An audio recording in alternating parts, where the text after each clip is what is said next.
Voilà, mesdames et messieurs, nous sommes autour du plateau de Ça se discute avec nos chroniqueurs. Vous qui êtes en notre compagnie depuis 18 h, juste après la présentation du journal télévisé avec Grâce Avaligwe. Voici à présent le plateau de Ça se discute avec nos chroniqueurs. Julio Tometti, toujours au point, bonsoir. Oui, bonsoir Théodule, bonsoir le plateau et à tous nos téléspectateurs. Très bien, merci à vous François-Xavier Noumont, le consultant permanent sur le Grand Soir. Bonsoir. Bonsoir. Très bien. Alors, ça a été une très bonne nouvelle pour les Béninois. Il s'agit donc de la gratuité qui est décrétée désormais pour l'obtention du certificat du numéro personnel d'identification. Et c'est cette décision que l'ANIP a prise pour certainement faciliter beaucoup de choses aux Béninois, la fluidité dans l'acquisition de certains documents. Ce soir, nous allons en parler, nous interroger sur la question d'abord, mais quelle est l'utilité de ce certificat du numéro personnel d'identification et pourquoi en est-on arrivé à cette gratuité? Parce que les Béninois, oui, ils se réjouissent. Dans le même temps, il y en a qui se posent la question de savoir mais pourquoi en est-on en arrivé là? Et puisque nous avons la chance d'avoir un juriste avec nous, on sera mieux situé, mieux éclairé. Julio Tometti, l'information, vous l'avez eu, le certificat du numéro personnel d'identification CNPI, qu'est-ce que c'est? Qu'est-ce que pour les Béninois qui n'en savent pas encore grand-chose, qu'est-ce qu'ils peuvent y comprendre, voilà. Ce que j'ai envie de dire d'abord, comme tous les Béninois aiment le dire, quand de ces nouvelles viennent, oui. Je voudrais demander peut-être, nous qui avons déjà payé pour le CIP, que faisons-nous, nous qui avions donné les mules pour que désormais les gens s'y aillent, comment dire, en plus grand nombre, que faisons-nous? Bon, c'est pour rigoler. Il faut dire que le numéro d'identification personnelle, parce que ça s'appelait CIP, certificat d'identification personnelle, qui est devenu certificat de numéro personnel d'identification. En fait, les deux veulent dire la même chose. C'est-à-dire, pour chaque Béninois, il est accolé un numéro d'identification qui le suit sur tous ses actes d'état civil. Et la première fois où le numéro apparaît dans les actes de l'individu, c'est d'abord à travers le CIP. Donc, sur la base du CIP, si vous voulez faire aussi la carte biométrique, ce même numéro se retrouve sur la carte biométrique. Aujourd'hui, il y a un certain nombre de services en ligne, comme la création de sociétés, comme se faire établir ou bien se faire délivrer son numéro IFU, d'identification personnelle, qui devient aussi une obligation pour un certain nombre de formalités. Même pour aller peut-être faire un contrat d'abonnement à la SBE, maintenant, on vous demande. Même si pour aller modifier peut-être baisse de tension. Dans beaucoup d'administrations aujourd'hui, c'est devenu indispensable. Il n'y a pas ce secteur d'activité aujourd'hui où vous allez vouloir travailler, les enseignants, tout là dans les collèges et universités, quand on vous le demande. Au-delà de ça, de plus en plus, au niveau même de l'IFU, pour se faire délivrer l'IFU aujourd'hui, l'IFU est devenu, c'était en ligne, mais la procédure est devenue un peu plus rapide et est soumise maintenant à ce numéro d'identification personnelle. Autre chose, c'est au niveau, toujours par rapport à la gestion des impôts, c'est les factures normalisées, la plateforme des factures normalisées.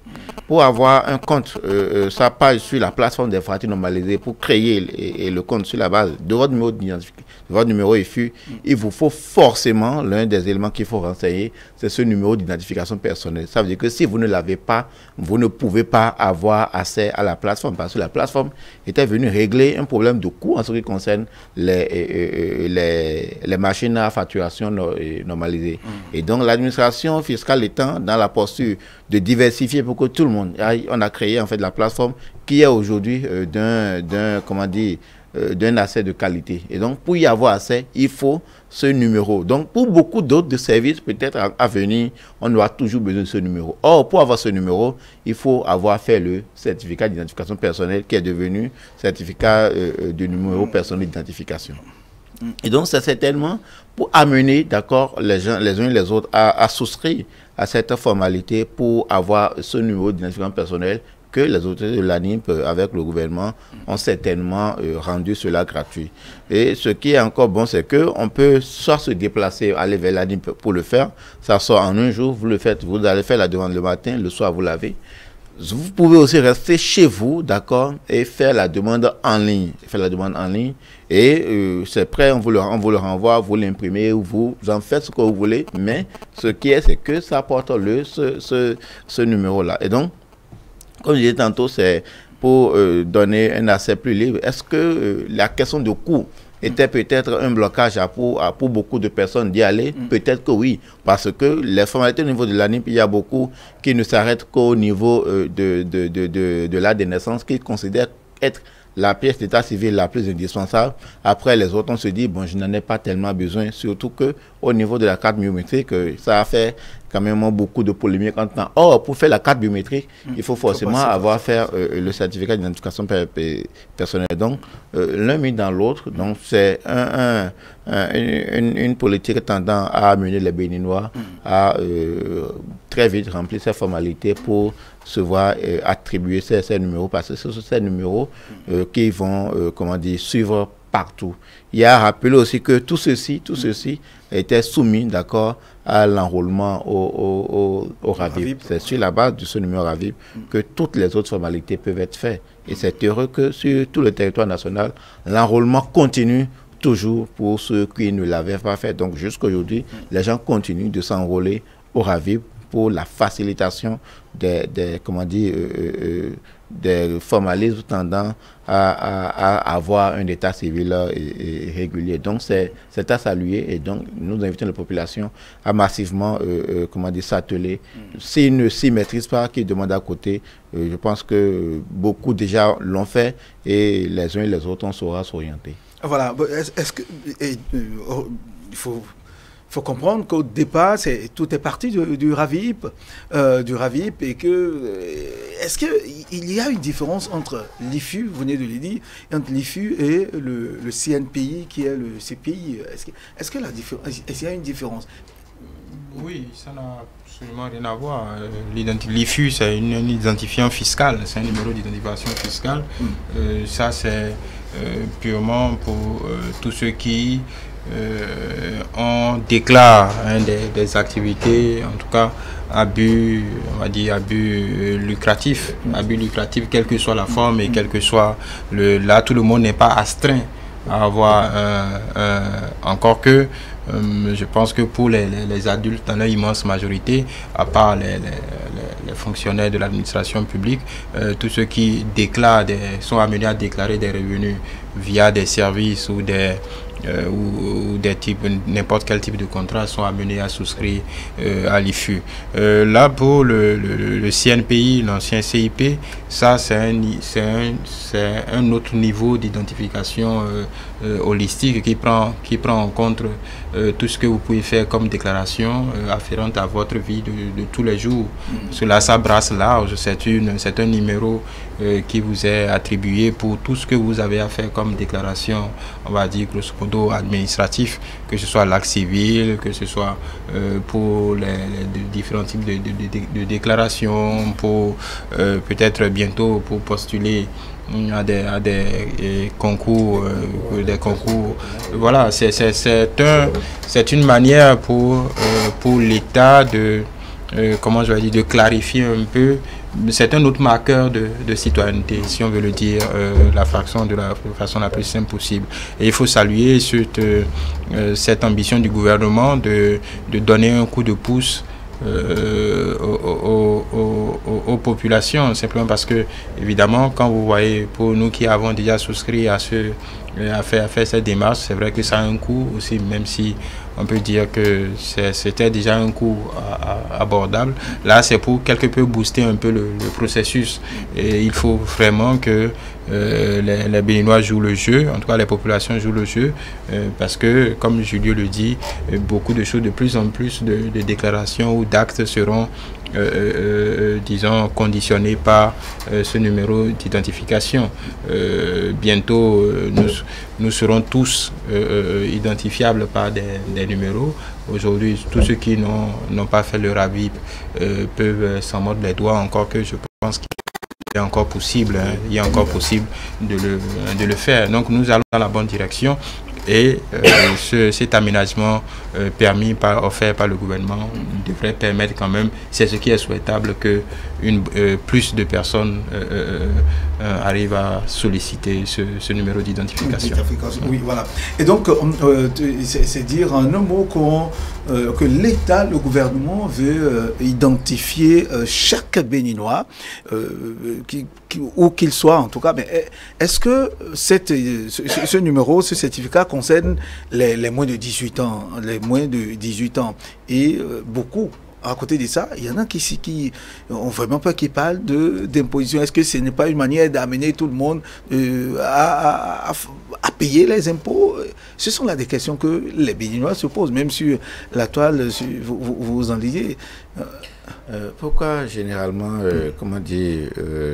beaucoup de citoyens, parfois peut-être, pas mal d'informations, attribuent toutes les initiatives tendant à recenser, à avoir une idée même ne serait-ce que de la démographie, d'accord. On a tout le temps tendance à penser que on veut imposer. J'ai eu aujourd'hui dans cette journée, dans un service des impôts, une anecdote là. C'est une dame qui était venue se plaindre de ce que l'avis d'imposition qui lui est venu était hors norme par rapport à ce que représentait sa maison. Alors qu'il y a un agent qui l'a identifié. Le jour où ils avaient été chez lui faire l'enrôlement pour demander combien de chambres, combien de bouteilles il y a ici, ils leur ont fermé le portail parce qu'ils ne voulaient pas faire de déclaration, c'est les gens de l'impôt. Donc quand ils viennent, c'est la situation. Donc les agents ont dû écrire ce qu'ils peuvent et les choses ont été majorées à la hausse, elle est venue tempêter. Bon, c'est vrai, les gens ont fini par le calmer, mais cet avis-là de cette année, elle finira par le payer, quitte à ce qu'on redescende, on fait l'évaluation et ça comptera un an après. Et donc c'est pour dire, en fait, quoi. Il faut que nous nous approprions, comment faire dire, cette notion de citoyenneté, pour dire, c'est notre contribution individuelle qui fait les ressources pour l'État, pour les services d'ordre collectif que l'État met tout le temps à notre disposition. En fait, c'est un élément sur lequel nous devons fonder. Nous avons parlé ici hier, par exemple, de l'éducation, de beaucoup de secteurs où il y a véritablement encore à faire.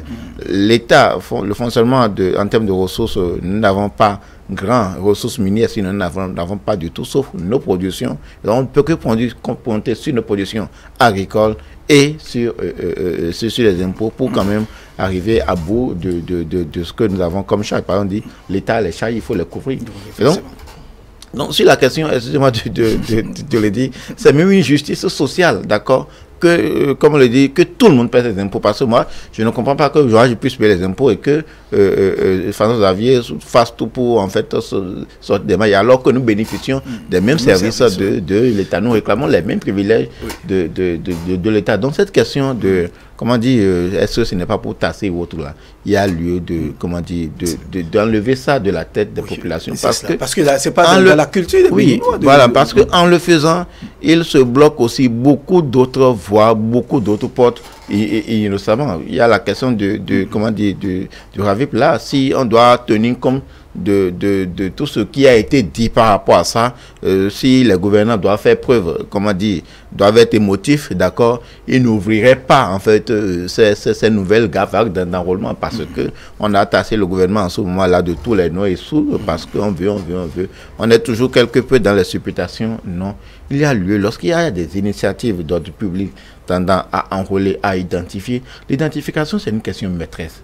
Parce qu'il faut que l'on sache en fait fondamentalement, dans chaque région, quelle est la démographie, comment ça évolue, est-ce que ça diminue, pour savoir quelle est la nature des services sociaux. Il y a combien d'habitants pour combien de centres de santé, combien d'écoles pour combien de populations, bien d'enfants en âge d'aller à l'école. Il faut que l'État ait les chiffres, d'accord, pour savoir quelle est l'orientation qu'il fera par rapport à ces actions de développement ou bien d'ordre social. Donc, c'est une question élémentaire parce qu'on a besoin des chiffres pour savoir.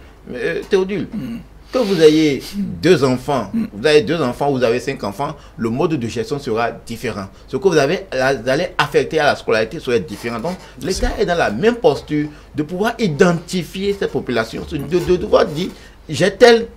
Donc, comme vous avez parlé des enfants, les enfants sont aussi concernés parce qu'on dit, même pour le RAVIP, même à la naissance, déjà, on peut faire enrôler l'enfant. Les pièces d'état civil, les enfants me demandent de 18 ans le font. D'accord? Ces questions de CIP et autres, les enfants, il n'y a pas d'âge pour ne pas faire. Les seuls éléments pour lesquels les enfants ne peuvent pas y aller, c'est en cas d'élection, c'est-à-dire d'avoir une carte lettrée pour aller aux élections. C'est la seule chose qui n'est pas permis aux enfants. Mais en termes d'outils d'identification ou bien d'état civil, c'est tout le monde. C'est tout le monde. Et donc, je rappelle encore une fois que la question de RAVIP, de l'enrôlement au RAVIP, ce n'est pas que pour les adultes, mais c'est aussi pour les enfants. C'est vrai qu'il y a une marge pour les enfants, à partir de 18 ans, ils peuvent le faire, d'accord, parce que les centres sont toujours ouverts, mais il faut dire que c'est pour tout le monde. Ce n'est pas que pour les adultes, ça concerne tout le monde. Et ça participe à la question de contrôle, pas de contrôle, d'avoir une idée, d'accord, de la démographie pour ne serait-ce que orienter les actions de développement. Oui, François David, je m'en suis la question. Parce que oui, la culture, oui, comme on l'a dit, identifier, lancer des opérations, on assimile ça directement au paiement des impôts, on va vous obliger à payer. Et donc la culture du paiement des impôts n'est pas dans les habitudes des Béninois. Je vais commencer par la fin, par là où Julio a fini. Les Béninois doivent comprendre que s'ils ne se font pas identifier, c'est qu'ils pénalisent eux-mêmes, qu'ils mettent déjà en échec les politiques publiques mises en place par le gouvernement. Parce que pour qu'une politique publique soit efficiente, encore faut-il que les gouvernants aient une idée précise de ceux à qui ces politiques publiques sont destinées. Et donc, quand bien même, quand certains Béninois ne se font pas identifier, donc ça veut dire simplement qu'ils sont inexistants dans ce que le gouvernement met en place. Le gouvernement prendra en compte ceux qui sont identifiés. Évidemment, dans l'implémentation, on ne va pas jusqu'à cette précision. Mais évidemment, quand ça se fait ainsi, quel que soit le programme public, il y a une bonne partie de la population qui n'est pas prise en compte, quelle que soit la volonté du gouvernant de le faire.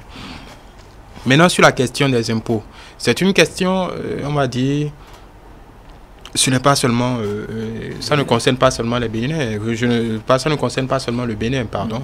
N'importe où vous êtes sur la planète, quand vous parlez d'impôts, les gens haussent la tête et parfois certains se mettent en rébellion. Mais les gens doivent comprendre, ceux qui nous suivent doivent comprendre que c'est le lien le plus palpable que nous avons, c'est le lien de citoyenneté le plus palpable, le plus tangible que nous ayons avec la collectivité. Je pense que on dit souvent dans notre culture, oui, l'État doit. Encore concrètement, les gens le savent, mais ils ne veulent pas en tout cas, ils le savent, ils ont ça à l'esprit, mais ils ne le touchent pas du doigt ou ne veulent pas l'envisager concrètement. Quand on dit l'État, c'est nous.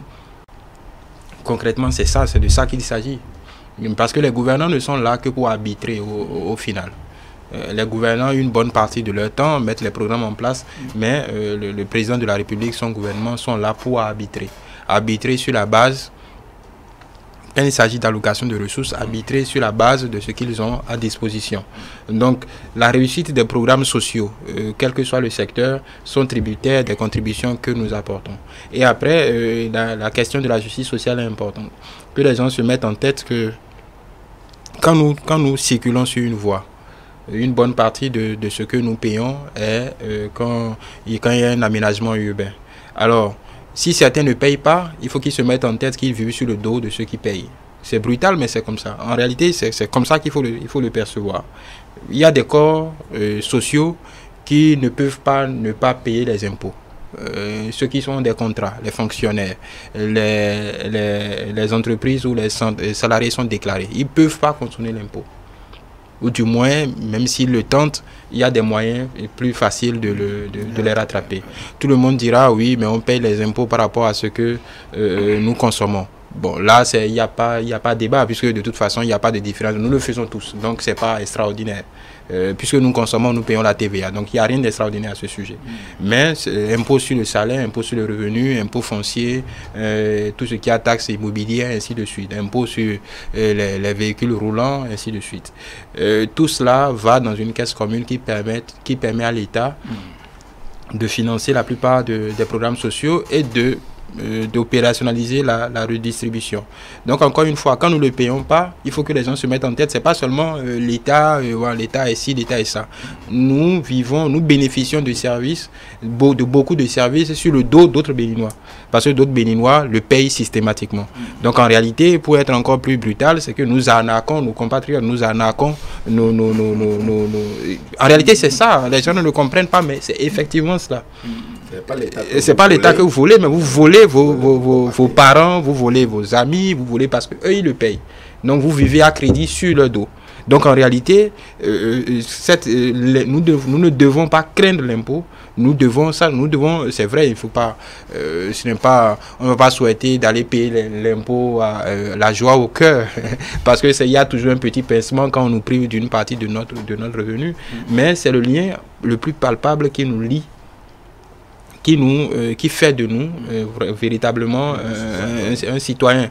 Et je pense que ça doit être même enseigné dans les programmes d'éducation civique à l'école pour que les plus jeunes générations change change de paradigme. C'est pas une escroquerie et c'est pas ceux qui se plaignent de ah oui mais l'État s'endette. Il faut qu'ils se mettent en tête que plus ils payent leurs impôts, plus l'État a moins de raisons de s'endetter pour voilà, c'est exactement ça. C'est cela. Voilà, merci. Je crois que Julio a ça à sa carte sur son certificat. Mon certificat d'inscription personnelle depuis un peu plus d'1 an, d'accord, depuis le 5 octobre 2020. Donc ça expire dans moins d'1 an. La validité, c'est de 2 ans. Voilà. Et vous l'avez eu à Je l'ai eu, c'était à 1000 francs qu'on l'a à la NIP, à la direction générale même à la NIP. Aujourd'hui, la NIP est encore au-delà même des formalités qu'on peut faire en ligne. La NIP est bien délocalisée pour Cotonou. Je sais qu'il y a un nouveau centre vers le stade de l'Amitié. Voilà. Très bien. Oui, mais toutes ces actions menées par l'ANIC et donc sur instruction du gouvernement, est-ce qu'il ne faudrait pas peut-être revoir la méthode de sensibilisation pour toucher les couches défavorisées, c'est-à-dire pas défavorisées, les analphabètes, ceux qui ne comprennent pas l'importance de ces décisions, par exemple ce certificat dont on parle, qui est quand même très important. Il y a ce problème qui se pose aujourd'hui. Ils ne sont pas informés. Il y en a qui disent ravis, on n'est pas informé, on ne sait pas comment le faire. Surtout dans les localités reculées. Oui, justement, nous faisions la dernière fois, par exemple, l'analyse du bilan du projet microcrédit à la FIA, par exemple. Oui. Où l'un des blocages essentiels, c'est que dans certaines localités reculées, les gens n'ont pas, ou les femmes n'ont pas des actes d'état civil.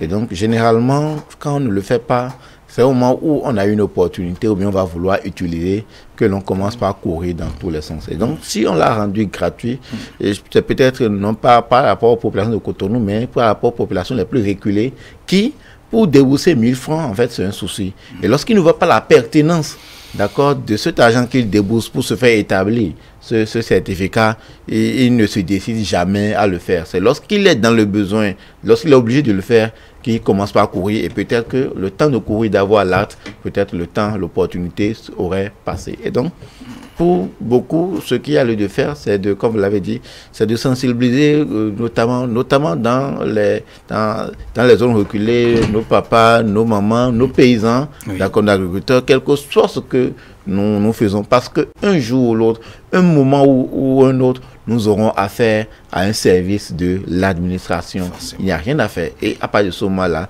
ça va s'imposer à nous. Et donc, ce n'est pas en ce moment qu'on va commencer par courir. Et comme c'est devenu gratuit, je pense que le message irait davantage mieux, d'accord, que celui qui, par exemple, n'a jamais eu d'acte d'état civil, n'a jamais eu une pièce, je peux l'appeler, c'est une pièce d'identité.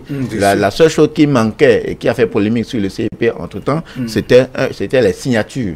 Donc c'est pourquoi certains services financiers ne l'admettaient pas, parce qu'il manquait les signatures des titulaires. Et donc, c'est peut-être pour certains l'occasion d'avoir, pour la première fois peut-être de leur vie, une pièce sur laquelle figurent leurs informations substantielles, leurs photos, ce qui établit une identité à leur égard. Et donc, le fait de l'avoir rendu gratuit, comme je disais tantôt, ça va davantage, d'accord, faciliter la sensibilisation. Ça va permettre aux gens d'aller plus facilement vers cet outil-là. Et il faut travailler à déconstruire en fait de ces préjugés-là que nous avons souvent l'habitude de nourrir par rapport aux initiatives, publiques, parce que il n'est pas oublié dire que peut-être les gens peuvent voir derrière ça comment dire, d'autres éléments pour les prendre de telle ou telle façon, ainsi de suite. Bon, parce que le Béninois a souvent, nous avons, pas tous les Béninois, certains veulent toujours se cacher de leurs responsabilités publiques ou sociétales. Et donc, il y a à encourager, il y a à ce que nous travaillons davantage pour sensibiliser nos pères, nos mères, nos parents, notamment dans les localités les plus reculées, pour que tout Béninois puisse avoir au moins un numéro d'identification personnelle qui sera relié. Parce qu'à partir de ce moment-là, oui, c'est comme une carte SIM sur laquelle toutes vos informations sont concentrées, sont reliées, même adressage, ainsi de suite, ainsi de suite. Parce que quand vous renseignez les éléments, vous renseignez avec des précisions sur l'adressage, même sur les questions de filiation. Et donc, ouais, moi je n'ai pas sur le cas d'identité, on n'a pas, mais sur le CIP par exemple, on a jusqu'à avoir nom du père et nom de la mère, ce qui n'y avait pas par exemple sur nos anciennes cartes d'identité. Donc, c'est des éléments d'information supplémentaires qui, au-delà de l'aspect public, nous aident aussi, nous, individuellement. Oui, François Xavier.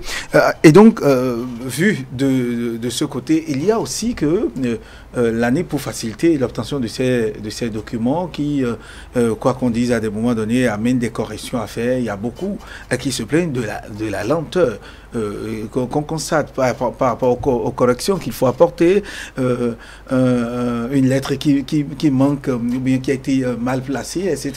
Et ça crée beaucoup de nuisances. Oui, il y a ces problématiques-là qui reviennent de plus en plus, pas seulement par rapport, ce n'est pas propre à l'ANIP, mais à la suite de cette dématérialisation bienvenue de ces actes administratifs, il y a de plus en plus de plaintes par rapport même pas la lenteur de ces processus de correction, mais il y a des soupçons aussi de rançonnement.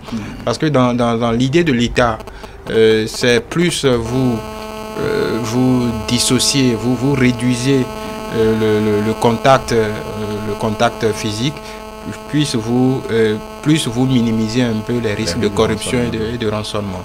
Maintenant, et on a eu beaucoup de ces plaintes-là par rapport dans notre rubrique Parole à X. Peut-être on va le traiter dans un de nos autres formats. Oui.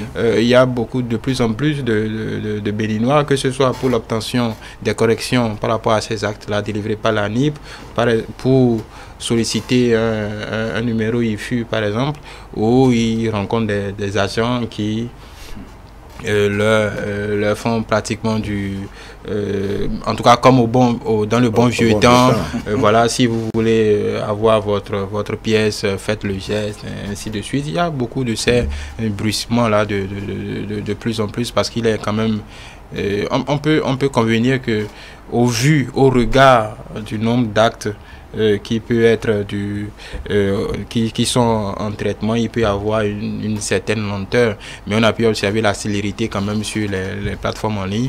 Donc peut-être que les autorités devraient pouvoir être un peu plus vigilants sur ces circuits-là, parce que dès que les agents, on n'indexe pas tout le monde, mais dès que certains agents véreux qui ne trouvent plus leur compte ont la possibilité de racketter certains citoyens, parce qu'évidemment ils peuvent le faire traîner aussi à leur niveau, parce que les corrections, vous ne pouvez pas les faire en ligne.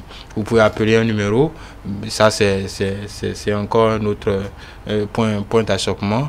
Mais tant que les individus, vous devez confier votre sort à un individu qui peut le remplir à temps ou pas, là vous êtes sujet à des actes de corruption, de rançonnement. Donc on peut compter, l'appel c'est de compter juste sur les autorités pour qu'ils soient un peu plus vigilants sur ces paramètres-là. Maintenant, il y a un autre il y avait une autre faiblesse de cet acte, c'est que certaines administrations ou certaines entreprises le refusaient pour faute de légalisation ou bien demandaient qu'on aille les légaliser pour faute de signature. Pour faute de signature.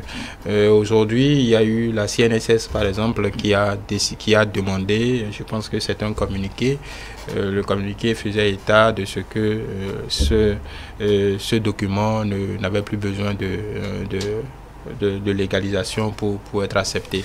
Donc ce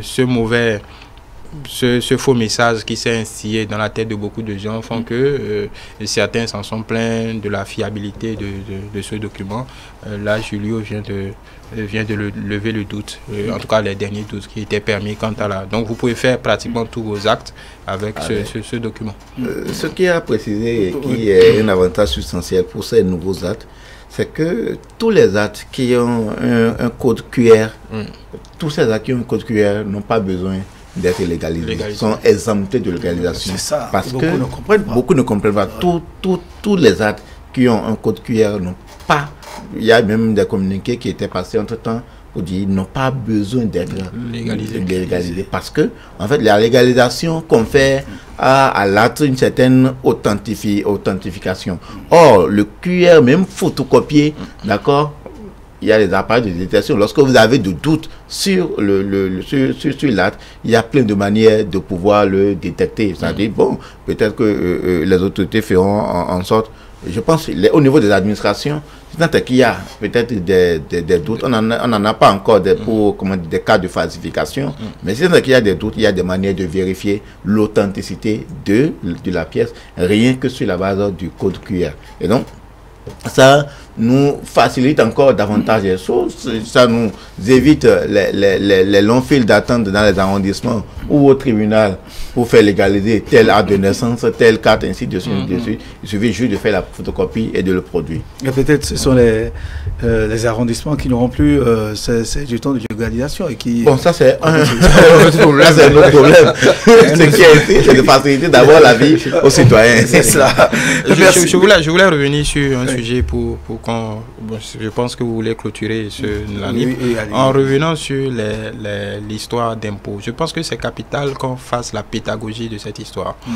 Parce que souvent, beaucoup de Béninois ont toujours aux lèvres c'est mon droit, l'État doit, l'État doit, l'État doit. Non, l'État, il faut que vous fassiez vos devoirs. En fait, comme on le dit vulgairement, payer avant de manger ou de réclamer. Donc, je pense que c'est un acte citoyen. Vous êtes plus en légitimité, vous avez plus de légitimité pour réclamer un droit à l'État quand vous avez assouvi vos devoirs. Parce que, encore une fois, il ne s'agit pas de naître sur un territoire d'avoir une nationalité, pour être simplement citoyen à part entière. Vous avez des engagements. Et pour pousser le vice encore plus loin, nous avons déploré il y a quelque temps, en tout cas la semaine passée, 2 morts de militaires en tentant de protéger notre pays. Les gens doivent se demander, l'État ne passe pas de l'argent pour aller payer. Évidemment, ces militaires-là ne sont pas défendus avec des fourchettes. Ils se sont défendus avec des armes. L'État n'emprunte pas de l'argent pour acheter les balles, ça coûte cher. Les armes, ça coûte cher. Le traitement de ces hommes coûte cher. Et c'est pas ça, ce n'est pas en tout cas de la seule responsabilité des citoyens. Il faut des moyens. Les moyens, c'est nous, en tant que collectivité, qui mettons ça à disposition. Donc parfois, au-delà de la boutade, de la culture des impôts qu'on n'a pas, il faut que les gens puissent toucher du doigt très, très précisément le caractère indispensable de payer, en tout cas de payer nos impôts à temps et à bonne date, et de simplement cocher toutes les cases de nos devoirs, parce que quand on ne le fait pas, ça a des conséquences, et dans le même temps, nous rajoutons encore à ces fâcheuses conséquences en persécutant l'État, en disant oui, ben, vous n'avez pas fait ci, vous n'avez pas fait ça, alors qu'il est de notre responsabilité de contribuer. Et pour finir là-dessus, quand vous regardez un peu les pays occidentaux, les pays que nous avions tant, les pays développés, en réalité, toutes les luttes sociales reviennent à ça. J'ai payé, donc vous devez. Oui. En réalité, c'est ça. J'ai payé les gilets jaunes, c'est ça. Non, vous faites trop de faveurs aux riches, alors ils ne contribuent pas assez, alors que nous travaillons pratiquement toute la journée, nous n'avons pas de repos, et les abattages fiscaux, vous les faites aux riches, ils peuvent faire ce qu'ils veulent. En réalité, si vous reprenez tout ce qu'il y a comme lutte sociale dans les pays développés, ça revient toujours à la contribution. Les mesures que le gouvernement prend, généralement, revient toujours à arbitrer, faire des exonérations ici, donner plus de droits à tel, ainsi de suite. Donc en réalité, le développement est tributaire de nos contributions. Après, à charge à l'État de décider d'exonérer telle couche de la population, parce qu'on aura décidé que telle personne, telle couche, ceux-là sont indigents, donc ils ne peuvent pas. Mais il faut déjà procéder à l'acte de paiement avant que l'État décide d'arbitrer et de classifier un peu tous ces compartiments-là de la société. Donc c'est un débat pertinent et qu'on doit mener. Très bien, on y reviendra très prochainement. Merci à vous. Je rappelle aux téléspectateurs qui essayent d'appeler, de mettre des appels à partir du numéro qui est affiché à l'écran. Non, c'est juste pour envoyer un message, votre contribution au débat qui se fait ici autour de ce plateau. Envoyez votre message, vos propositions au 54 10 18 19. Non pas pour appel, mais seulement pour que vous envoyiez vos propositions, vos suggestions, vos contributions.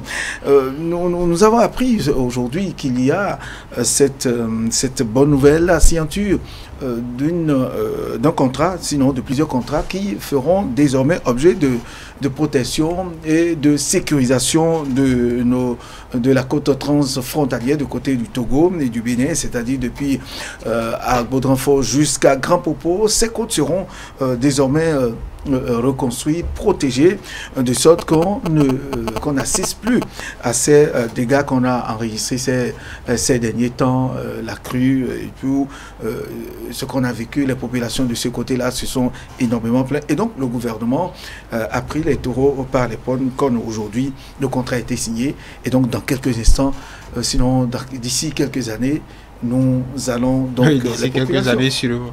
Assurément. Dans quelques instants, oui, pas d'ici quelques années, voudrais-je dire, les populations de ce côté pourront pousser une offre de soulagement, François David-Moore.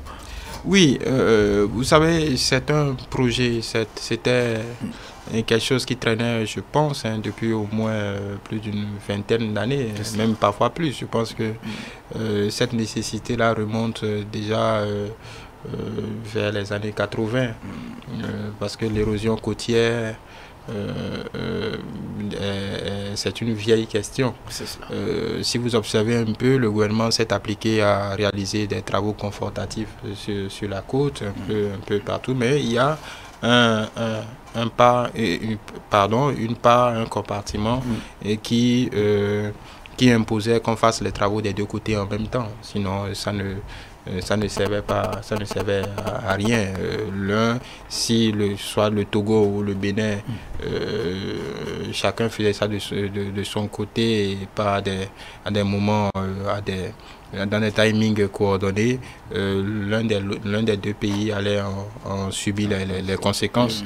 Donc ça fait l'objet de beaucoup de commissions. Je pense que cette histoire, c'est l'un des... Je pense que c'est un aboutissement, c'est un soulagement, parce que ce dossier principalement et beaucoup d'autres sont un peu symptomatiques de, comment je vais dire, je ne dirais pas lenteur administrative, je ne dirais pas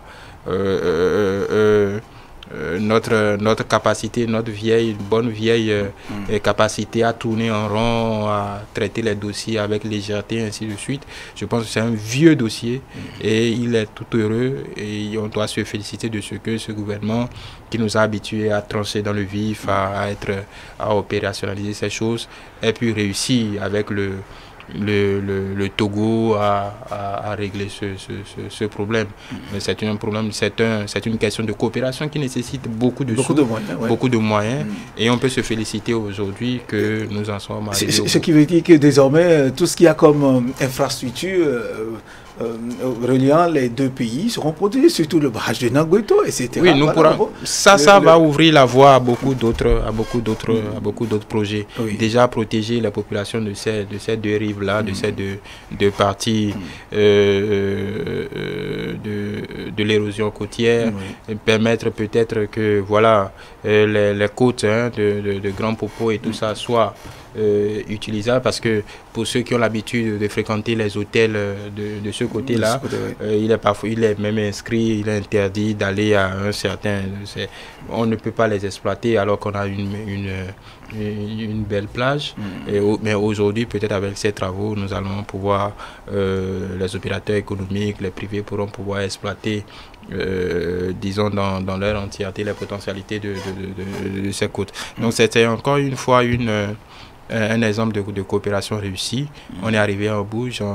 Ce dossier est tellement important. En même temps, encore une fois, je ne trouvais pas le mot pour un dossier. Je pense que ce dossier, ce besoin date au moins des années 80. C'est un vieux dossier. On est en 2021. Donc, et il y a eu tellement de commissions là-dessus, On en est arrivé. Il faut féliciter le gouvernement pour cette réussite. Mais ça questionne. Espérons qu'on ne revienne pas à ces bonnes vieilles méthodes et ces échecs patents dans le traitement de ces dossiers. Parce qu'en temps, on a perdu beaucoup de milliards. De milliards et de territoires. Il y a des territoires.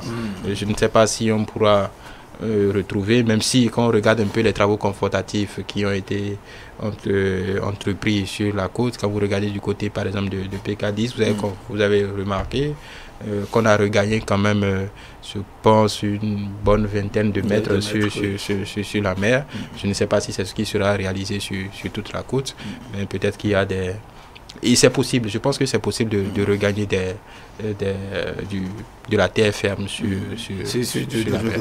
Oui, la zone a été très bien ciblée, depuis à Godrefort jusqu'à Grand Popo, là où le danger se produit.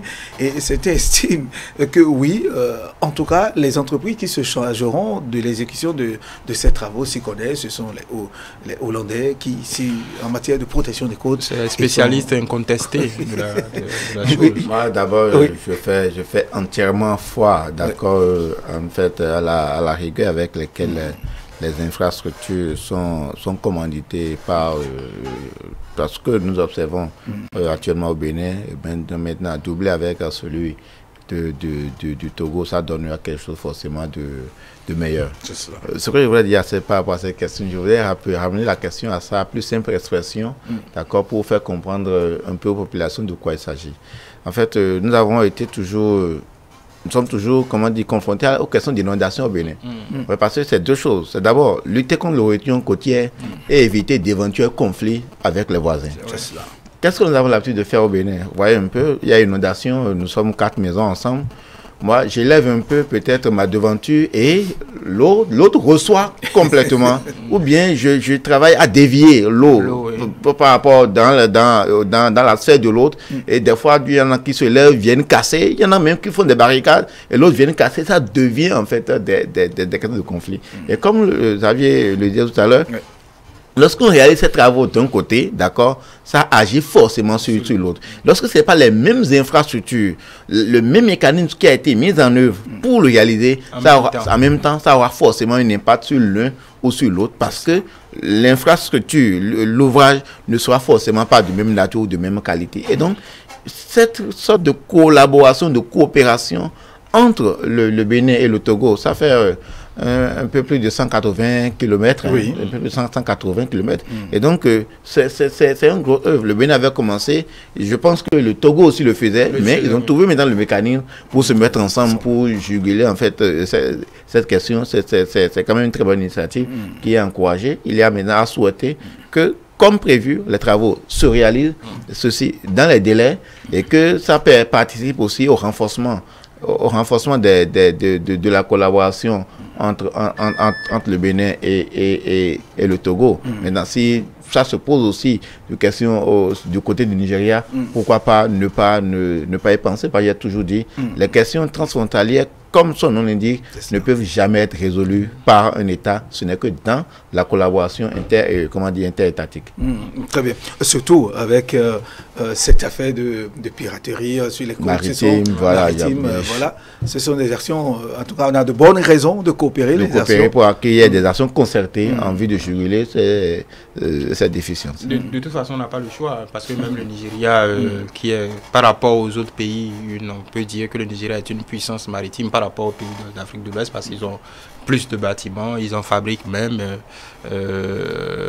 même si on peut dire qu'ils sont des bâtiments de griffe d'entrée de gamme, il y a une industrie, c'est cette industrie-là qui va forcément se conforter au Nigeria. Même le Nigeria seul n'arrive pas à surveiller ses côtes. Donc on a besoin quand même de faire ça ensemble, pour peu que aussi nos pays consentent à faire les acquisitions nécessaires pour surveiller. Et ça nécessite qu'on paye nos impôts. Ça nécessite qu'on paye nos impôts. Et bien voilà, merci à vous François-Xavier Noumon, Julio Tometti. C'était donc le plateau de Ça se discute, la discussion avec nos chroniqueurs. Vous qui essayez d'appeler, non, c'est juste un message, pas un message que vous pouvez intervenir et participer à ce débat, apporter votre contribution. Merci à vous de toutes les façons, vous qui nous avez suivis. On reste toujours avec nous. Juste après Ça se discute, on rejoint l'autre rubrique, la chronique politique, avec le consultant politique Agapit Napoléon Maforican. C'est dans un instant.